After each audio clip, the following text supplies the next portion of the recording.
传承古早味的美食，台南咖喱农会邀请老师教阿公阿嬷用天然的食材来做豆乳。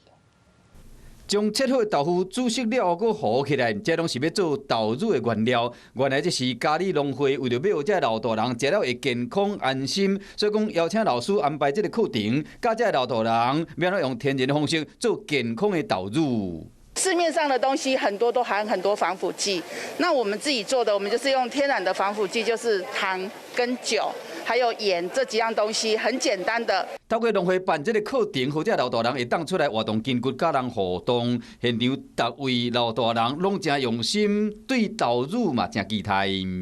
就是大家一起来，趁着有休闲、有闲余闲暇的时间大家来学习。